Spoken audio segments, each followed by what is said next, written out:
ఉన్నాడే ఆ పవనపుత్రుడిని ఇప్పుడు మనసారా స్తుతించుకుంటూ శ్రీ పంచముఖ ఆంజనేయ స్వామిగా అవతారమెత్తిన కథని దృశ్య రూపంలో తిలకిద్దాం రండి.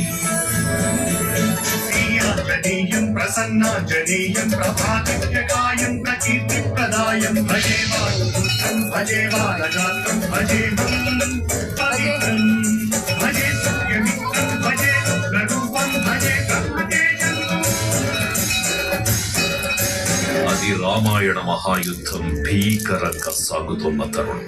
శ్రీరామచంద్రుని సారథ్యంలో వానర సైన్యంతో విజృంభిస్తూ లక్ష్మణ స్వామి తనతో పోరాటం చేస్తున్న రావణుడి కుమారుడు ఇంద్రజిత్ తలని బాణంతో ఒక్క వేటుతో వేరు చేశాడు. ఇంద్రజిత్ మరణం విన్న రావణుడు ఆవేశంతో ఊగిపోయాడు. ప్రతీకారం కోసం పాతాళ లోకాధిపతి తన సోదరుడు అయినటువంటి మహిరావణుడి సహకారం కోరాడు.